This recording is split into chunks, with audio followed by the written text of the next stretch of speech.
Yang akan lebih jelas kalau seandainya kita mulai dari agama. Agama itu jelas sumbernya dari Allah. Muncul dari menjadi wahyu yang disampaikan Allah kepada Rasulnya Muhammad SAW melalui malaikat Jibril. Dan itu komunikasi disebutnya apa? Disebut wahyu. Kenapa? Karena ada komunikasi sangat spiritual, ya, spiritual communication. Artinya komunikasi yang sangat, kata wahyu itu artinya bisikan halus dan sangat halus sehingga sahabat pun tidak pernah dengar kalau Rasul sedang menerima wahyu. Karena bisikan antara makanya itu wahyu itu adalah penyampaian informasi yang bila sautin wala harfin, tanpa suara, tanpa huruf, sampai kepada Rasulullah. Nanti Rasulullah baru menyuarakan, melafalkan, baru ditulis oleh para sahabat Nabi, ya, sahabat Nabi yang nulis dengan tulisan Arab, Dengan demikian tulisan Arab, kata ada huruf ba, Bismillahirrahmanirrahim, ba, ada sin, ada mim, ada alif, ada lam, ada ha, itu semuanya huruf-huruf yang memang huruf-huruf yang berkembang di masyarakat Arab. Jadi bukan huruf yang langsung dari Allah, karena dari Allahnya kan bila sautin wala harfin. Apa yang saya maksud adalah bahwa ketika huruf-huruf itu, karena ini supaya saudara paham betul gitu, ketika ada orang, mohon maaf saya katakan, di Surabaya dulu beberapa tahun yang lalu ada dosen yang menginjak-injak Al-Quran. Kenapa? Karena kata huruf-huruf itu huruf-huruf orang Arab gitu. Di profan. Iya sih, itu huruf profan, tetapi dalam huruf itu ada kalamullah gitu. Ada kalam Allah. Jadi kalam Allah masuk dalam huruf-huruf Arab itu. Di ketika bismillah, kalau saya nulis dalam tulisan saya, Mas Mukiyakhi, siapa nama saudaraku, itu kan, itu kata-kata saya itu profan, diinjak-injak boleh, disobek boleh, diludahi boleh, diludahi boleh, dan sebagainya. Kenapa? Karena itu profan. Tapi ketika muncul Bismillah, kata ism dipakai oleh Allah, maka dalam ism kata Bismillah itu ada kalamullah yang menjadi sakral. Jadi sakral, tidak boleh diinjak-injak, bahkan nyentuhnya pun harus wudu dahulu. Kenapa? Karena Allah mengatakan la yamassuhu illal mutahharun. Gitu kan. Supaya saudara tahu posisinya ya. Karena dalam kalimat-kalimat Arab itu ada kalam Allah yang sangat sakral. Maka kemudian kita harus suci. Walaupun itu kalimatnya itu huruf-hurufnya huruf-huruf orang-orang Arab. Oke, itu yang pertama. Jadi informasi agama itu melalui proses pewahyuan dari Allah melalui malaikat Jibril kepada Rasulullah Muhammad dan di Al-Qur'an Karim. Ketika Al-Qur'an dibaca oleh Rasulullah menjelaskan kepada para sahabat, maka muncul hadis. Hadis-hadis Nabi itulah penjelasan terhadap Al-Qur'an itu. Jadi Al-Qur'an yang perlu penjelasan implementatif, maka dapatkan harus kemudian muncullah bayanul ayat. Jadi hadis itu memberikan tabiin terhadap ayat-ayat Al-Qur'an. Tabiin penjelasan substantifnya atau penjelasan implementatifnya gitu. Kalau Allah mengatakan aqimus shalah wa atuz zakah, aqimus shalah, Allah mengatakan itu, tapi how to do shalah gitu. How to do shalah, maka kemudian Rasulullah mengatakan sallu kama ra'aitumuni usalli, dan dia mencontohkan takbiratul ihram, berdiri, kemudian baca Fatihah, suruku, sujud, terusnya sampai kemudian selesai. Selalu kamar itu. Jadi hadis selalu kamar itu menyusul itulah penjelasan terhadap ayat-ayat Al-Quran. Jadi hadis itulah penjelasan terhadap ayat-ayat Al-Quran. Maka kemudian ajaran agama itu ada pada Al-Quran dan ada pada hadis-hadis Nabi. Ulama membaca Al-Quran, membaca hadis, muncullah kitab-kitab fikih. Begitu muncul menjadi kitab fikih, begitu muncul menjadi kitab akidah, begitu muncul menjadi kitab tasawuf atau filsafat, itu sudah pemikiran ulama. Orang boleh berbeda pendapat. Tapi terhadap Al-Quran dan Sunnah orang tidak boleh berbeda pendapat. Tidak boleh menolak Al-Quran, tidak boleh menolak As-Sunnah. Okay. Kalau pendapat ulama boleh kita tidak pakai, boleh kita tidak pakai.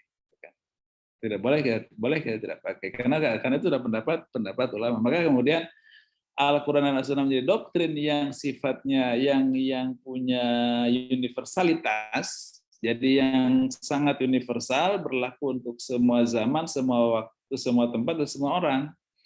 Kalau pemikiran fikih itu tidak universal, dia menjadi lokal dan temporal. Jadi boleh dikritik oleh orang yang berbeda zaman, bahkan boleh dikritik oleh yang sezaman. Itu kira-kira yang dimaksud dengan. Maka kemudian ada ajaran yang berbentuk doktrin, ada pemikiran yang berbentuk pemikiran keagamaan tadi. Pemikiran itu menjadi temporal dan tidak universal, sedangkan doktrin ajaran itu adalah universal dan berlaku untuk semua zaman, semua tempat, dan semua kelompok. Ya. Agama itu kira-kira bangunan genealoginya atau bangunan anatominya lah. Pemikiran bersumber dari hadis, bersumber dari Al-Quran. Jadi ada sumber utamanya dari Allah SWT, lalu menjadi pemikiran para ulama itu. Beda halnya dengan filsafat. Kalau filsafat itu walaupun dari diartikan dia dijelaskan ya oleh saudara Sergi dan saudara Kohar itu adalah cinta kebenaran. Siapa yang cinta kebenaran itu adalah para filosofnya. Dia mencari kebenaran, tapi mencarinya tidak mendapatkan inspirasi wahyu. Karena ini kan terjadi 3 sampai 4 abad sebelum Masehi. Dan ketika itu pada para filosof itu tidak ada informasi wahyu. Di Yunani itu nggak sampai wahyu ke Yunani gitu. Di Babylon mungkin ada, di daerah Babylon itu mungkin ada Ibrahim, ada Ismail, ada semuanya di situ para nabi muncul lah di daerah itu. Sampai ke Alexandria, sampai ke Mediterania itu wilayah di mana that is the prophets areas. Jadi area-area prophet itu di sekitar itu pada zaman-zaman itu. Nah di Yunani nggak ada nabi. Sehingga kemudian mereka mencari sendiri kebenaran itu. Maka sebutnya filosofia. Jadi mereka cinta kebenaran, mencari kebenaran. Jadi termasuk what is the best. Jadi apa prima causa? What is the prima causanya? Prima causa dari something that available today itu apa gitu. Jadi segala sesuatu yang ada hari ini sebenarnya penyebab utamanya apa gitu. Penyebab utamanya apa? Atau yang pertama kali ada itu apa sebenarnya gitu. Dan itu menjadi penyebab utama munculnya semua yang ada ini. Itu mereka tidak bisa menemukan yang sebenarnya. Walaupun kesimpulannya mereka tetap ada kesimpulannya ya. Ada yang menyatakan dari air, ada yang mengatakan dari yang lain. Taus mengatakan ya semua sesuatu berasal dari air. Tapi ketika ditanya siapa who creates water, siapa yang menciptakan air itu, dia juga tidak bisa memberikan jawaban. Jadi terhadap prima causa itu mereka tidak sampai memberikan jawaban yang jelas, yang tegas gitu kan. Nah kalau dalam agama itu jelas memang dari Allah.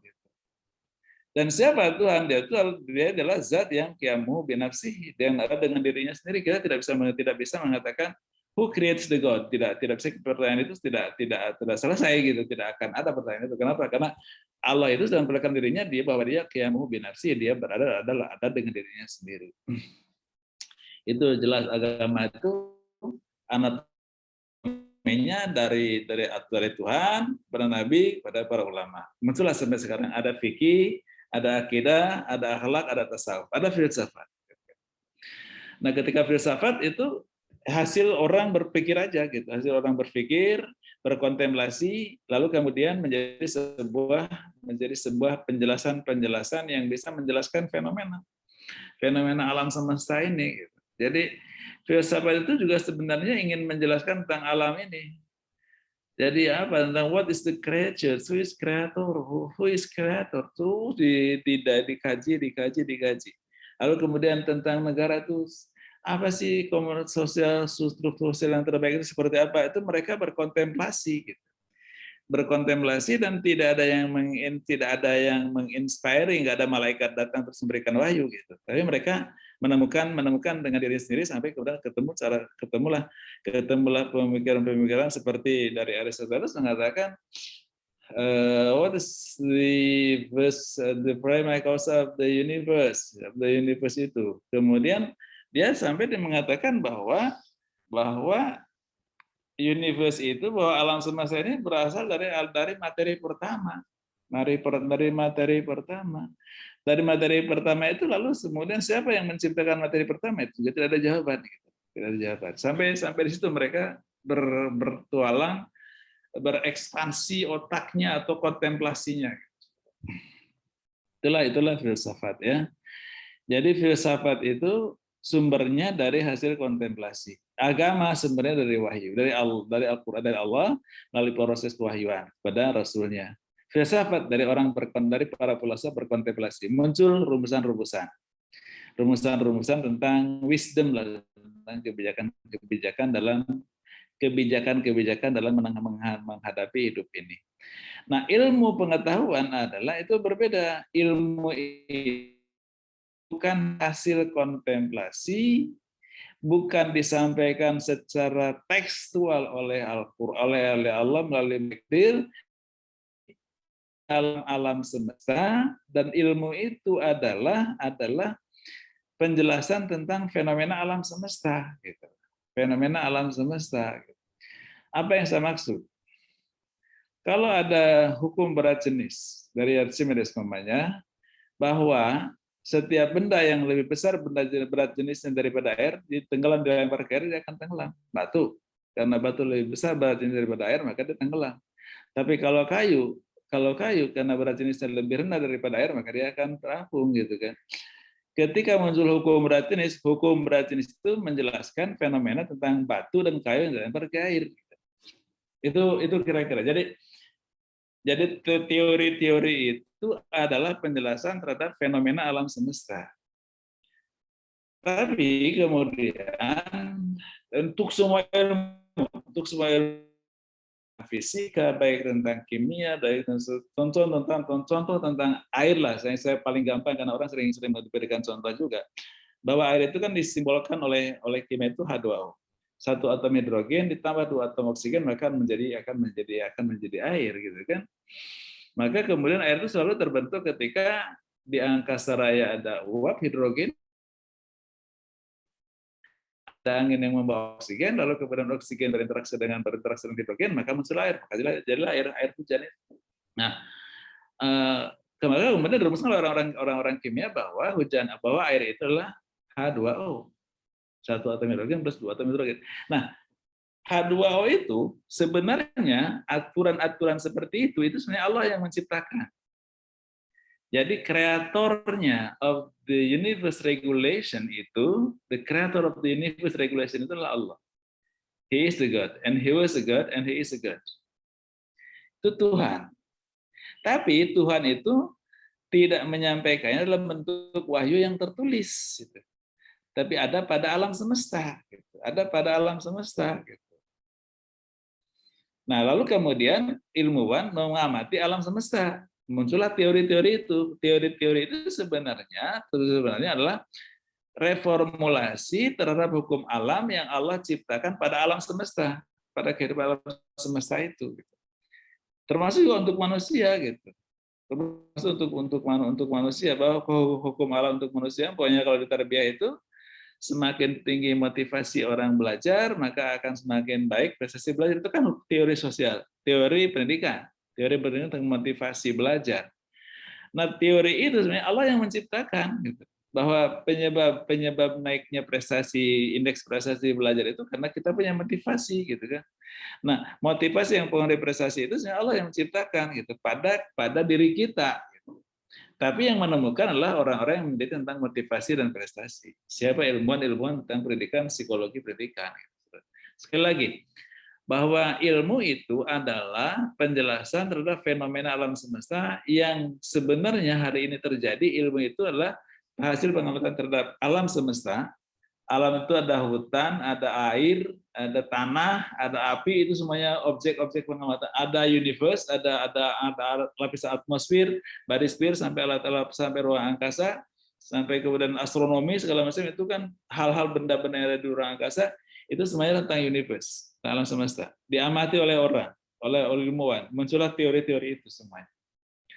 Tapi teori-teori itu termasuk teorinya Isaac Newton, gravitasi, termasuk teorinya energi dari Albert Einstein, itu semuanya Allah yang menciptakan, tapi yang mereformulasi adalah Einstein, reformulasi adalah Isaac Newton, yang mereformulasi adalah yang lain-lain, ilmuwan-ilmuwan lain. Galileo Galilei yang memang menemukan teori heliosentris, ya bukan geosentris, itu semua juga adalah Allah yang menciptakan hukum alamnya, tapi manusia yang mereformulasi teorinya, gitu kan. Jadi ilmu itu bedanya dengan filsafat hasil kontemplasi, ilmu itu hasil pengamatan, hasil analisis, hasil eksperimen, itu jadi ilmu. Agama datangnya dari wahyu Allah, yang wahyu makhluk, yang wahyu tertulis. Kalau dalam ilmu pengetahuan tuh wahyu yang ada pada ciptaan Allah dan tidak tertulis dalam Al-Qur'an. Jadi sebenarnya E sama dengan MC kuadrat itu wahyu Allah, tapi wahyu Allah ada dalam ciptaan. Heliosentris itu wahyu Allah, tapi ada dalam ciptaan Allah, gitu. Ada dalam alam semesta ini. Ada dalam galaksi Bima Sakti plus tata suryanya. Kemudian juga tentang teori gravitasinya Isaac Newton, itu juga wahyu Allah, tapi wahyu yang ada pada ciptaan Allah yang direformulasi oleh para ilmuwan. Itulah ilmu pengetahuan, ya. Jadi beda tiga-tiganya kan. Nah, cuman kemudian ketika menjadi rumusan ilmu, banyak ilmuwan kemudian melupakan Allah, bukan hanya melupakan, tapi mengatakan Allah itu tidak ada. Saya tidak perlu Tuhan untuk bisa mengetahui ini. Saya bisa tahu ini tanpa Tuhan. Artinya bahwa banyak ilmuwan kemudian menjadi orang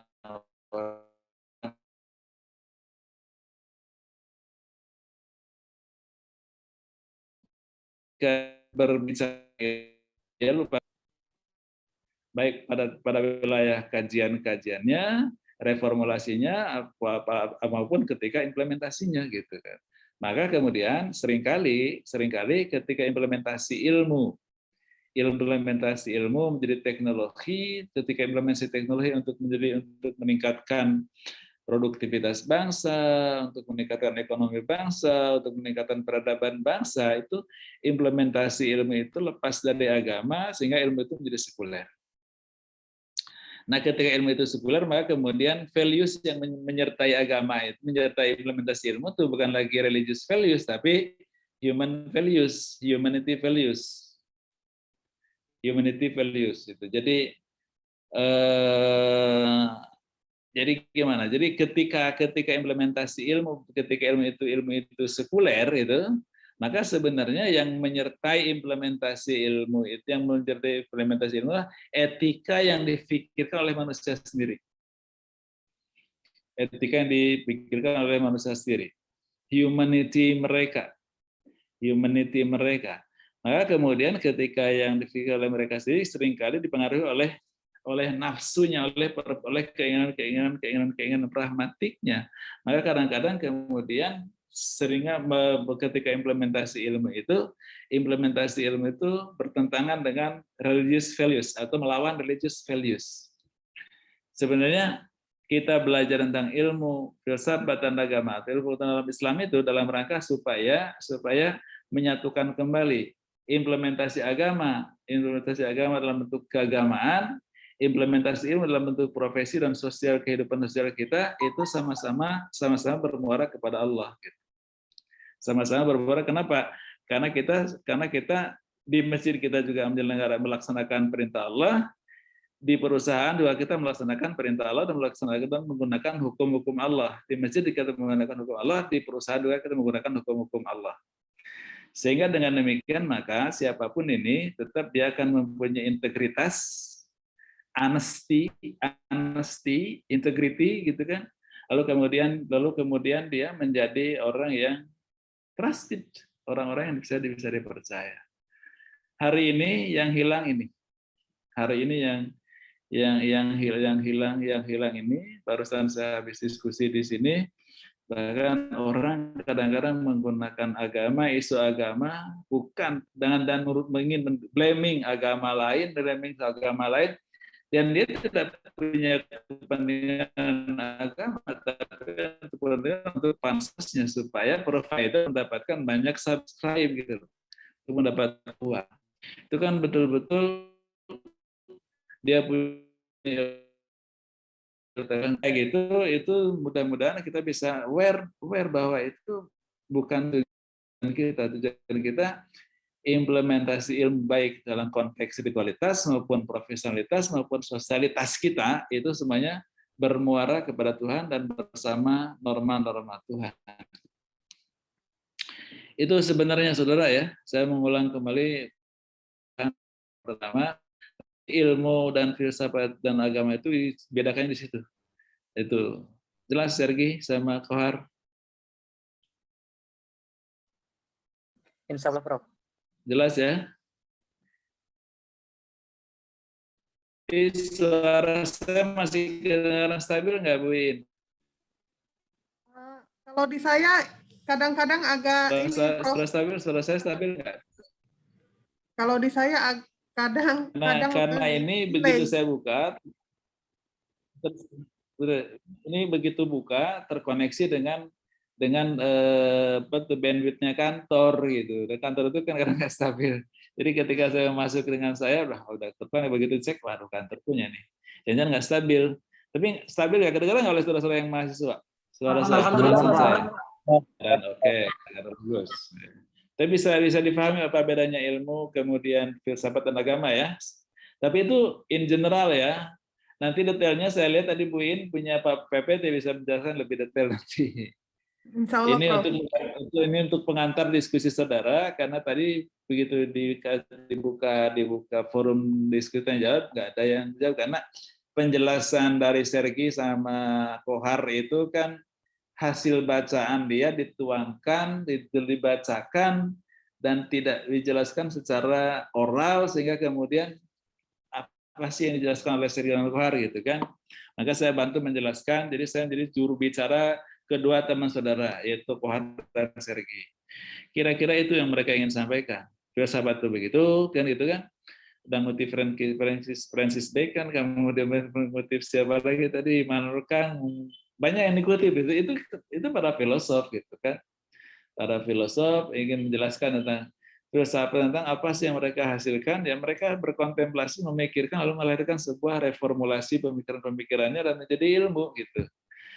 Dalam tanda petik ilmu itu, walaupun orang-orang LIPI nggak mau pernah mengatakan filsafat itu ilmu, karena ilmu itu yang ketiga empirik, ada fenomena, ada analisis fenomena dalam perumusan teori. Filsafat itu bukan ilmu tapi humaniora. Kenapa? Karena tidak berbasis fenomena. Agama itu bukan ilmu yang sains tadi, tapi ilmu agama. Untuk Indonesia ya, saudara.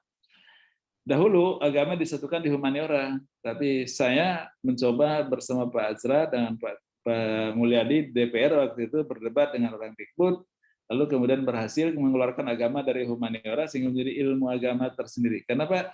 Agama bukan humaniora, dia bukan hasil common sense itu, tapi dari Allah. Gitu. Something different, bukan ilmu juga. Kenapa? Karena kalau ilmu kan hasil pengamatan manusia. Jadi sholat itu bukan rekonstruksi budaya, gitu. Tetapi sholat itu adalah perennial produk, lalu kemudian kita laksanakan, lalu kemudian sholat itu membawa perubahan budaya, gitu. Tapi bukan rekonstruksi budaya. Ibadah bukan rekonstruksi budaya. Jelas, saudara ya? Kalau saya sih yang menjelaskan rasanya jelas ini. Saudara-saudara jelas nggak yang mahasiswa? Halo? Jelas, Pak. Jelas, Pak. Jelas. Oke. Kalau jelas silakan sekarang teruskan diskusinya. Silakan Kohar dipimpin lagi diskusi. Baik, Prof. Terima kasih sebelumnya atas tambahannya. Silakan bagi teman-teman yang mau bertanya. Tidak terlanjur banyak hal-hal yang harus menumpuk harus kita berikan klarifikasi atau penjelasan. Nih, pertama mengenai agama samawi, agama arti itu istilah yang dipakai oleh orang-orang perbandingan agama. Ada membedakan antara agama yang diturunkan oleh Allah dengan agama yang berkembang dalam evolusi kehidupan manusia. Itu jadi jangan disebut manusia, tapi evolusi kehidupan manusia. Agama Samawi itu memang agama-agama Mediterania sampai kepada agama Arab, terakhir kan Arab. Mediterania itu agama Yahudi, agama Nasrani, paling tua itu Yahudi. Dari Nabi Yusuf kan itu dimulainya. Kemudian Nasrani disambung oleh kemudian sampai kepada Nabi Musa, sampai kepada Nabi Isa, kemudian menjadi agama Nasrani. Dalam masalah Nasrani itu mengakomodir dua ajaran dibawa oleh dua nabi, yaitu Musa dan Isa. Maka ada perjanjian lama dan ada perjanjian baru. Perjanjian lama itu dengan Musa, ada Ten Commandment, dengan perjanjian baru itu dengan Isa. Itu dengan Injil itu. Jadi ada Taurat dan Injil itu agama di Mediterania. Walaupun Musa sebenarnya juga dari Mesir ya, dari Mesir terus sampai bergerak ke Madian terus sampai ke Mediterania. Sementara agama kemudian terakhir agama Samawi itu adalah Islam, turun di negara di Mekah, di negara Arab, ya, sampai kepada kita, ya, yang sampai kepada kita itu. Walaupun kemudian juga sebenarnya Kristen juga sampai yang dibawa oleh Belanda, pembawanya misionaris Belanda masuk ke Indonesia menjadi agama Kristen berkembang di Indonesia. Awalnya Islam yang di Indonesia dibawa oleh para penyebar Islam dari para pedagang Arab yang dari Gujarat sampai ke Aceh, di Langsa itu kan, di Perlak. Tapi kemudian juga yang kalau ke Jawa bukan dari para pedagang Gujarat, tapi dari Sunan Ampel. Sunan Ampel itu kan orang dari Kampuchea, Kampuchea. Jadi dia dari Indochina situ, dari Indochina sekarang tuh daerahnya itu di Vietnam. Di Vietnam ya, di Vietnam itu dia dari Vietnam, lalu kemudian karena dia punya hubungan dagang dengan kerajaan Majapahit di Jawa Timur, lalu kemudian salah satu putrinya itu dipunting oleh Raja Brawijaya V kalau tidak salah. Lalu keponakannya itu namanya Sunan Raden Rahmat itu dia yang sudah Muslim itu dia berkunjung ke Majapahit, ke Jawa Timur, ke Majapahit ya. Lalu kemudian oleh tantenya, nggak usah pulang kamu, dakwahnya di sini. Terus berkembanglah pesantren mulai dari Ampel Denta di Surabaya. Itu yang kemudian Sunan Ampel itu sebenarnya dari Indochina itu, dari kerajaan sekarang daerah itu di Vietnam kalau tidak salah ya. Nah itu yang dibawa ke ini masuk ke Pulau Jawa.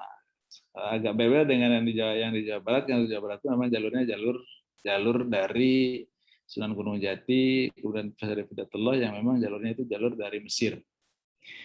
Baik, saya kira jadi agama Samawi itu terakhir Islam. Yahudi, Nasrani, Islam. Dalam Islam, Yahudi, Nasrani itu sebagai ahli kitab.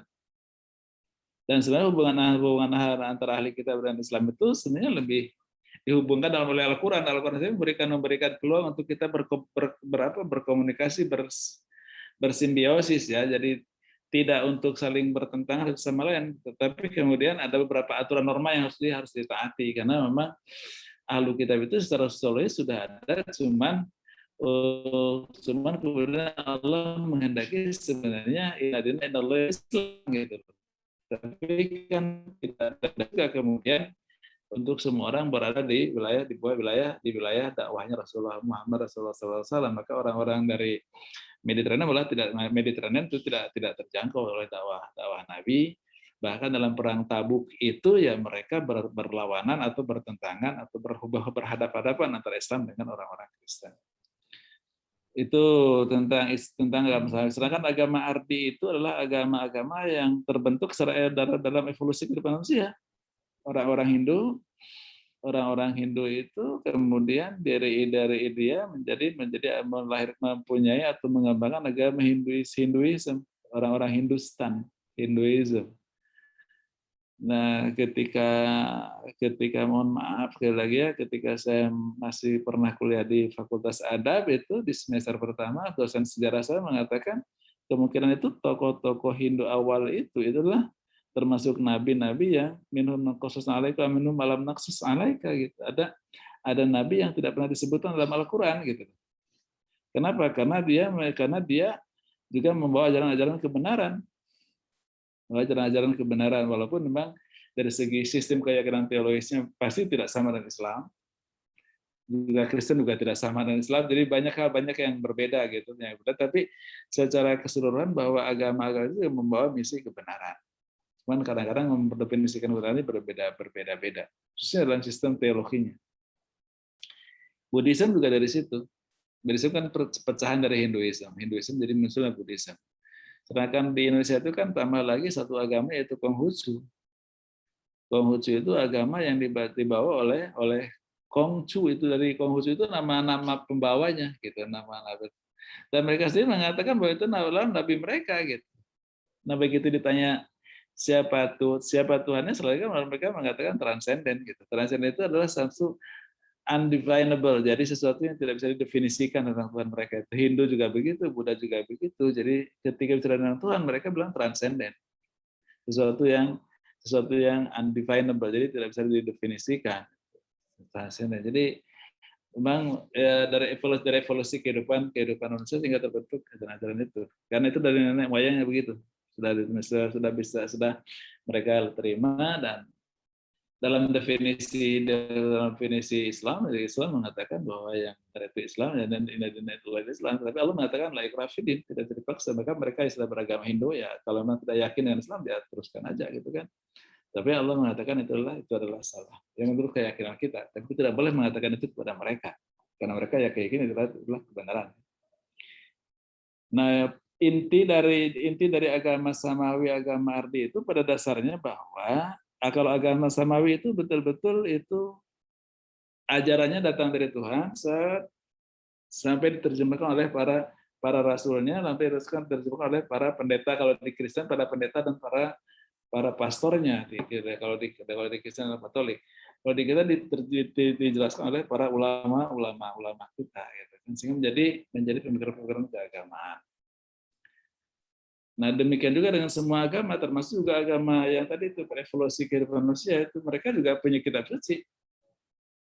Karena 6 agama yang dalam Undang-Undang Nomor 1 PNPS tahun 65 itu semuanya punya kitab sucinya masing-masing. Dan siapa yang menuliskan mereka mentadbir kitab sucinya masing-masing, kita nggak pernah tahu ya. Mereka masing-masing yang mempelajari. Intinya bahwa semua agama itu eksis dalam kehidupan kita. Yang kita yakini itu Islam, pasti yang tidak kita yakini tidak benar. Tapi tidak boleh mengatakan tidak benar kepada mereka, karena mereka meyakini itulah kebenaran bahwa dan yang tidak benar itulah kita. Itulah toleransi, gitu kan? Jadi toleransi itu kita menyampaikan agama ke siapapun, maka dan Allah sendiri kan wa ma'alaika ilal balagh, jadi tidak ada kewajiban kamu selain menyampaikan. Jadi agama itu Rasulullah itu tidak diwajibkan untuk mengislamkan semua orang gitu, tapi harus menyampaikan Islam. Bahkan Allah mengatakan innaka latahdi man ahbabta walakin Allah yahdi man yasha, bahwa engkau tidak akan memberikan petunjuk kepada siapa yang engkau kehendaki. Allah akan beri petunjuk. Jadi orang yang mendapatkan petunjuk itulah Allah sudah mendapatkan hidayah dari Allah Subhanahu wa taala, mendapatkan rahmat dengan hidayahnya itu. Nah, lalu kemudian ketika mereka masih dalam tetap agamanya, ya kita harus toleransi, harus menghargai, harus mengapresiasi, menghargai, dan tidak boleh kemudian membuat diskriminasi. Itu pesan-pesannya ya, pesan moralnya. Tapi sekali lagi bahwa agama itu semuanya kami datang dari Allah, sedangkan ilmu itu datang dari alam fenomena alam, didekati oleh ilmuwan, lahir jadi teori-teori ilmu pengetahuan. Itu yang pertama. Kemudian yang kedua,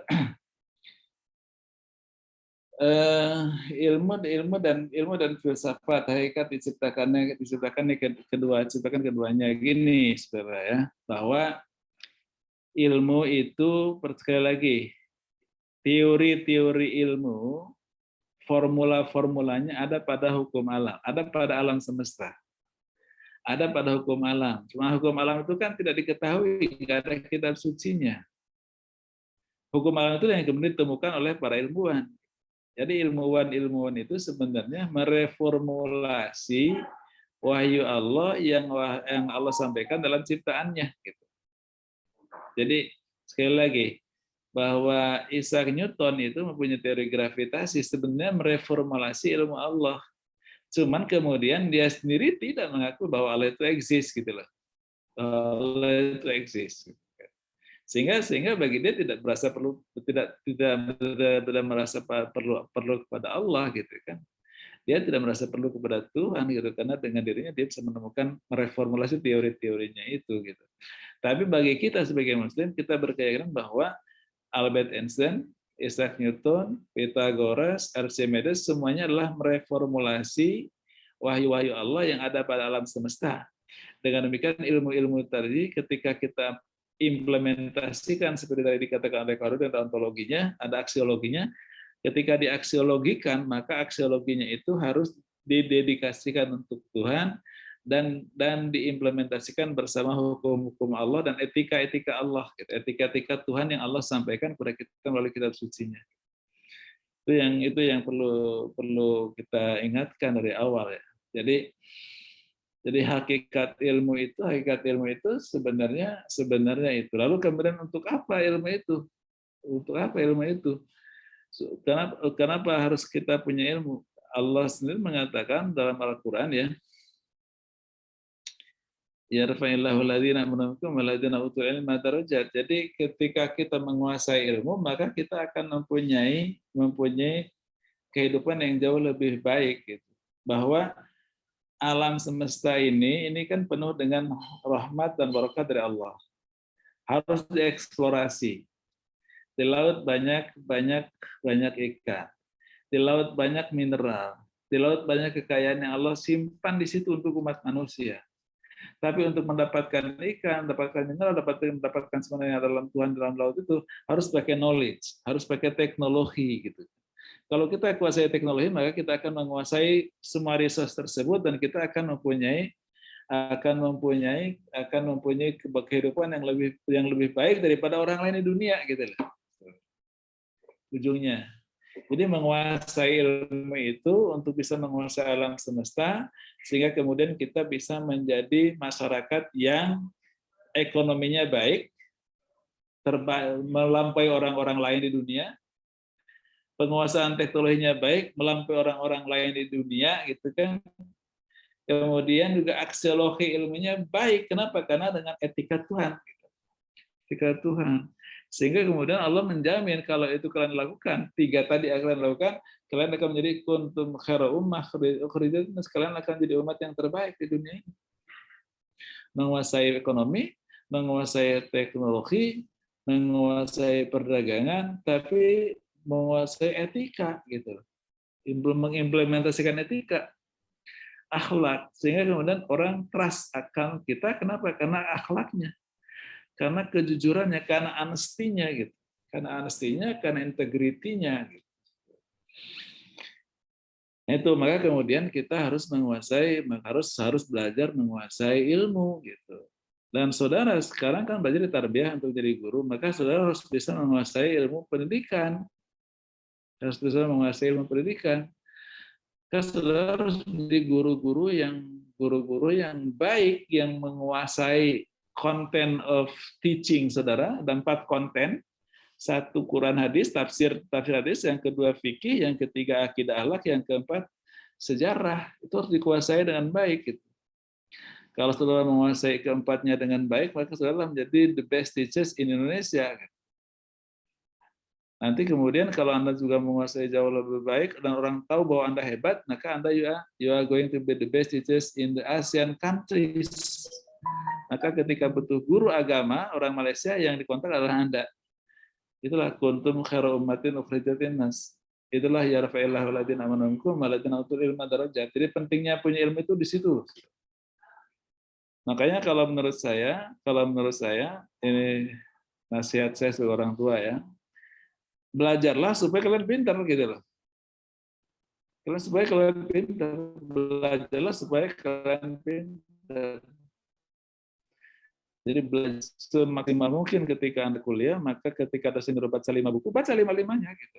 Habiskan 5-5-nya gitu.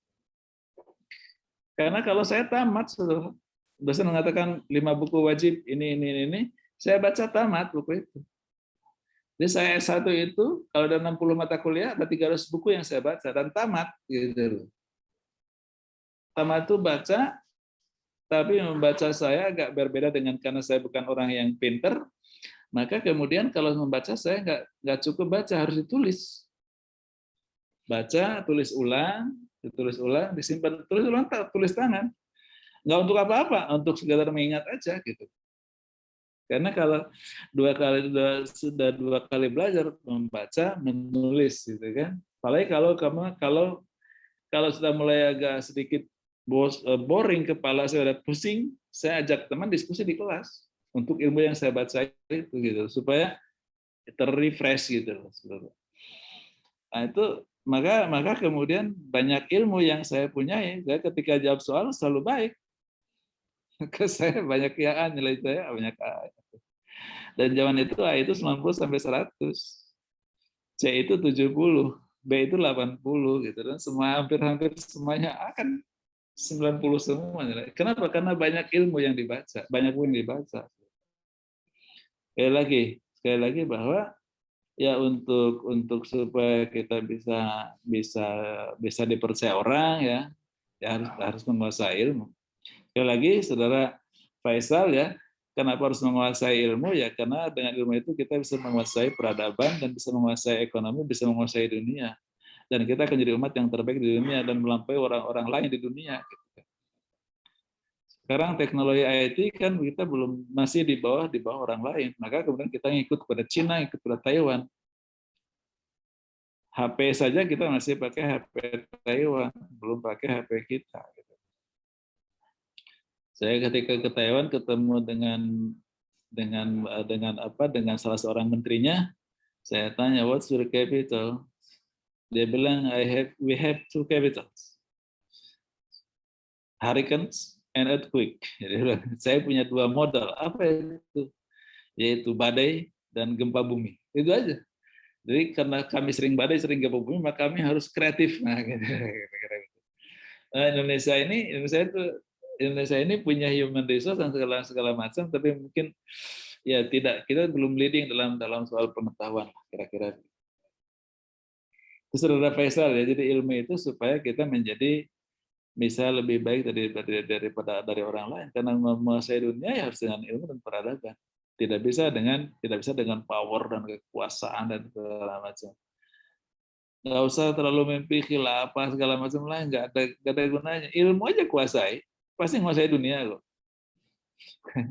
Maka mulailah, kalau saya sama sependapat dengan Abdul, mulailah dengan ilmu, bukan mulai dengan politik. Salah Anda kalau mulai politik, modalnya terlalu banyak gitu kan, capek, lelah dan sebagainya. Mulai dengan ilmu, kuasai aja ilmu. Kuasai aja ilmu. Sekarang IT, TI kuasai, terbaik Indonesia TI-nya UIN. Kedokteran terbaik di Indonesia UIN. Maka semua pabrik IT, konsultan IT pasti alumni. Pasti akan kita kuasai Indonesia, pasti akan kita kuasai Asia Tenggara, pasti kita akan kuasai Asia Pasifik, APEC, Asia Pacific countries. Kita kan masih kalah di bawah Korea Selatan, kita masih kalah di bawah Taiwan, gitu kan. Misalnya itu. Dan itu Allah yang mengatakan, bukan saya mengatakan. Ya yarfa'illahu alladzina amanu minkum walladzina utul ilma darajat. Untuk itu jawabannya kuntum khairu ummah. Kalian adalah umat yang terbaik. Kita apa? Ketika kita menguasai yarfa'illahu alladzina amanu minkum walladzina utul ilma darajat. Jadi ketika kita punya ilmu, maka kita jadi umat yang terbaik. Itu Saudara Faisal ya. Iya, Oke, jelas itu ya. Yang ketiga, Saudara Heril, ini filsafat Anda tertarik pada filsafat manusia. Gini lah. Betul kata Anda, filsafat itu menjelaskan tentang Tuhan, alam, dan manusia. Itu aja yang dibicarakan oleh filsafat Islam, terutama filsafat Islam. Alam semesta, tentang Tuhan, tentang alam, tentang manusia.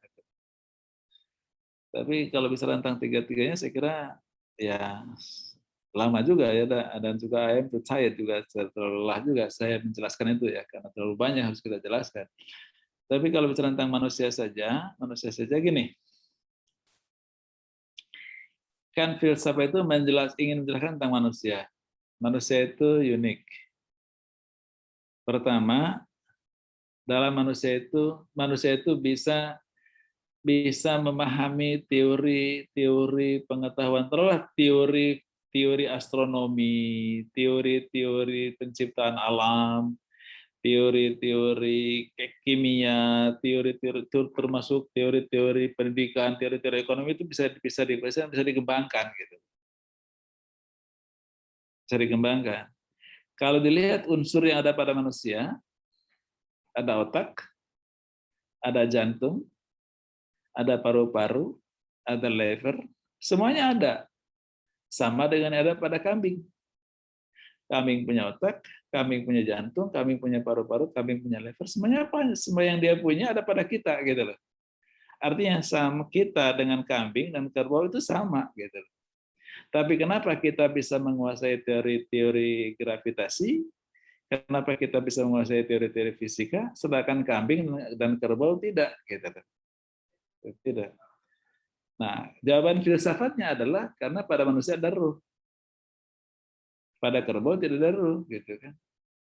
Tapi ini kan di masyarakat Arab sudah dilarang, bukan larang ya, diingatkan oleh Allah. Mereka pasti nanya kepadamu, wahai Muhammad, tentang ruh. Jawablah kepada mereka bahwa ruh itu urusan Tuhan. Kalau ruh benar Rabbi, mau itu kalian sulit sedikit. Filsafat tetap mengkaji itu, gitu. Al-Kindi tetap menjelaskan itu. Al-Farabi menjelaskan itu, Ibn Sina menjelaskan itu. Contoh Al-Kindi saja yang simpel ya. Al-Kindi saja yang simpel. Saya tidak ingin kepada Al-Farabi atau Ibn Sina. Al-Kindi seorang filosof dari bangsa Arab itu sangat simpel menjelaskan bahwa roh itu berasal dari substansi Tuhan, masuk ke manusia. Di manusia itu di mana dia singgah? Singgah di otak dan singgah di jantung. Di kaki nggak ada ruh. Kaki nggak ada ruh. Ruh itu di jantung sama di otak. Di otak itu untuk apa? Untuk merekam data yang direkam oleh mata dan telinga. Kata Al-Kindi loh, bukan kata saya bukan filosof. Jadi kalau mata itu pernah melihat sesuatu, itu pasti disimpan dalam otak, maka kemudian otak bisa berkata kembali tentang itu. Kalau saudara pernah ke Borobudur, pernah lihat Borobudur, kalau sekarang saya katakan Borobudur, saudara terbayang Borobudur. Itu artinya bahwa otak Anda melihat Borobudur hari ini, bukan mata. Mata Anda kan melihat laptop, melihat monitor. Kan? Tapi otak kita melihat sana. Kenapa otak kita bisa melihat ke sana? Kenapa? Karena itu ada ruh di otak. Ruh itu berasal dari substansi Tuhan yang tidak terikat oleh ruang dan waktu. Jadi bisa melampaui waktu, bisa melampaui ruang gitu loh. Sekarang melampaui 2 provinsi sampai ke Yogyakarta otak kita sekarang ini, detik ini. Itu kan bukan kerja otak itu, tapi kerja ruh di otak. Maka kemudian orang Arab menyebutnya adalah akal. Allah pun menyebutnya adalah akal. Itulah akal. Jadi akal itulah yang mengikat informasi tentang Borobudur tadi, gitu. Dan bisa mengatakannya kembali. Gitu. Tapi ada yang harus diketahui oleh manusia dan diyakini adanya oleh manusia, tapi belum dilihat oleh mata dan telinga. Itulah jantung yang bekerja, gitu. Jantung bekerja, ada surga, ada neraka, ada hisab, itu kan belum pernah kita lihat. Tapi kita yakini. Kalau orang mengatakan tiba-tiba, kalian tuh ngapain pikir saya percaya pada neraka surga? Oh, nggak pernah ada, nggak pernah ada. Pasti Anda marah loh. Kenapa? Karena yakin itu gitu. Dan siapa yang yakin itu? Jantung. Kenapa jantung sampai surga ke neraka? Karena ada ruh di situ. Gitu. Itulah filsafat menjelaskan, saudara Khairil ya. Maka penting filsafat gitu. Saudara Khairil masih ada? Masih Anda off cam ya? Ya ada yang nanya loh. Khairil. Halo Anwar, masih ada Khairil Anwar? Halo? Kenapa, Pak? Halo, ada. Kedengaran nggak penjelasan saya? Alhamdulillah, Pak. Kedengeran, Pak. Nah, makanya kamu walaupun pakai kaos nggak apa-apa. Saya hargai Tadi bisa di kamar mandi, Pak. Mohon On cam walaupun nggak pakai batik kayak saya rasa pakai batik ngajar nih. Oke. Begini, Herul. Jadi falsafat manusia itu dikembangkan salah satu contohnya oleh Al-Kindi. Kalau Farabi, misalnya makin ruwet nanti saudara belajar lah. Tapi Al-Kindi mengatakan bahwa ruh itu dalam diri manusia itu berasal dari substansi Tuhan, maka dia diperlukan untuk itu. Maka kemudian untuk apa Tuhan melahirkan menaruh ruh di manusia, di otak dan di jantungnya, gitu kan? Supaya dia bisa berkembang kemampuannya sampai berpikir abstrak gitu loh. Otaknya itu loh. Kan otak itu punya kemampuan dia mengikat informasi sehingga bisa melampaui ruang dan waktu. Bisa berpikir melampaui ruang dan waktu. Sekarang saya bisa melihat sesuatu yang terjadi 10 tahun yang lalu, 20 tahun yang lalu yang sudah saya alami. Kampus tarbiyah ketika saya kuliah di tingkat 5, tingkat 4 saya masih ingat. Dan bisa saya lihat, bisa saya jelaskan. Yang lihat saya itu adalah akal saya. Akal saya mengikat informasi itu. Tapi kata Tuhan, bisa, kata Al-Kindi, bisa enggak kalau si Dede itu suruh mikir 20 tahun yang akan datang, Win harus seperti apa? Gitu loh. Nah itu kira-kira. Maka diberikan otak itu, diberikan ruh di situ, supaya jadi otaknya berkembang menjadi akal.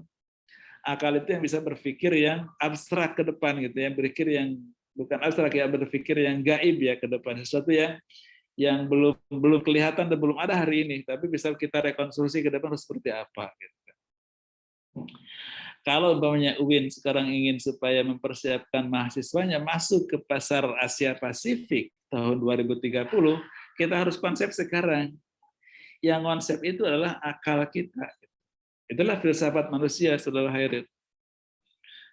Jadi manusia itu dipersiapkan, maka kemudian atas potensi yang dimilikinya dan atas kemampuannya itu Allah memberikan kepercayaan pada manusia untuk jadi khalifatullah fil ardh. Kalian itu wakil saya di muka bumi loh, kata. Saya itu kan maha pinter, saya bisa memprediksi ke depan jauh. Coba kalian juga harus melakukan apa yang saya lakukan itu. Nah itu. Karena kalian wakil saya di muka bumi. Maka saya bekali ruh ke dalam diri Anda, ditaruh di otak Anda, sehingga Anda bisa berpikir untuk mendesain UIN 20 tahun ke depan. Mendesain Indonesia 20 tahun ke depan harus seperti apa. Desain kota kita, provinsi kita 20 tahun ke depan menjadi apa. Mendesain untuk diri sendiri. Diri sendiri, Anda mendesain diri sendiri. What I'm going to be in the future. Apa yang harus jadi apa di ke depan. Itu adalah Anda punya, itulah akal kita gitu. Itulah manusia yang bedanya kita dengan sapi, dengan kambing dan sebagainya. Maka kemudian orang-orang mendefinisikan manusia itu al-insan hayawanun natik. Manusia itulah binatang yang bisa berpikir dan mendesain ke depan. Itulah filsafat manusia, Heril ya. Baik Pak, terima kasih Pak penjelasannya Pak. Jadi di kemunculnya filsafat itu supaya kita mempunyai gagasan ke depan. Dan harus mempunyai imajinasi gitu loh, harus mempunyai imajinasi ke depan. Jadi imajinasi itu ada yang imajinasi dilengkapi oleh data, dilengkapi dengan data, ada yang imajinasi by imaginations only. Maka ada orang manajemen selalu mengatakan that is view future intense. Itulah future intent kita. Tapi kalau dilengkapi oleh data itulah strategic planning kita, gitu kan. Kalau strategic planning adalah planning yang memang sudah lengkap oleh data, dengan demikian akan tercapai itu semuanya. Alhamdulillah, Bu In, saya sudah menjelaskan pada mahasiswa, tinggal Bu In ya, nama melengkapi ya In ya. Ya Prof. Ini bahasa kan bertiga bertanya tuh. Saya sudah kasih klarifikasi atas pertanyaan-pertanyaannya, sehingga kemudian ada ada tambahan-tambahan, dan memang judul-judul hari pertama, hari pertama kedua itu kan masih filosofik ya, filosofis. Nanti ke depan ke sana sudah semakin teknis dan semakin instrumentatif. Saya kira itu ya tentang filsafat manusia, Herul ya. Kohar bisa dipahami, Kohar? Baik Pak. Sergi? Insya Allah bisa Pak. Sudah. Bisa. Nanti diskusikanlah kalau dari kampus, nanti kalau diskusi mudah-mudahan bisa bareng di kampus ya. Biasa kalau diskusi-diskusi di selasar lantai 3 itu bersih, enak tuh untuk PI. Saya dedikasikan untuk PI itu lantai 3 itu. Pure, full semua untuk PI itu lantai 3 itu. Karena saya kan alumni PI dan pernah menjadi dekan di Tarbiyah, dan gedung sekarang itu dimulai oleh saya jadi dekan gitu. Jadi dimulai di situ ketika saya dekan, dan maka saya dedikasikan lantai 3 itu untuk Tarbiyah. Maka ketika bertumpuk-tumpuk tubuhin di lantai 5, 6, dan 7 itu, maka 3 prodi kita pindah ke Sawangan ketika saya rektor ya. Saya bangun gedung di Sawangan dengan PNB 100 miliar. Lalu kemudian Fakultas Tarbiyah mau ngisi, alhamdulillah 3 prodi bisa masuk di sana, sehingga kemudian di gedung di kampus 1 itu. Maka kemudian saya katakan Tarbiyah PI tidak boleh pindah, harus di kampus 1. Bukan karena saya di situ, tapi itu sejarah. Yang saya minta tidak boleh pindah dari kampus 1 itu adalah adab dan tarbiyah PAI dan terbahasa Arab. Tapi adab termasuk karena dekannya pengen pindah ke kampus 2. Di situ lebih masih dekat Benz Radio, berdekatan. Ya, tapi awalnya saya bilang nggak boleh, adab nggak boleh pindah ke sini. Tapi dekannya minta pindah, ya udah pindah. Baik, saya kira gitu ya dari saya, Bu In. Ya, Prof. Kalau diizinkan saya mau off dulu nih, saya mau pulang nih dari kantor nih. Gak apa-apa, Prof. Takut AC-nya dimatiin. Biasanya AC dimatiin udah jam 3 ini. Iya, nggak apa-apa, Prof. Kalau mau live nggak apa-apa. Ntar saya lanjutkan. Teruskan ke Kohar sama Sergi ya dengan Bu In ya. Tadi baru 3 orang yang bertanya, sekarang kalau ditambah atau minta Bu In memberikan penambahan dulu, dipersilahkan. Dan saya mohon izin, saya mau live ini, karena saya di kantor Pemda, dan biasanya jam 3 dimatiin AC-nya. Takut nanti liftnya dimatiin, sehingga saya nggak bisa turun. Baik, terima kasih. Assalamualaikum warahmatullahi wabarakatuh. Waalaikumsalam.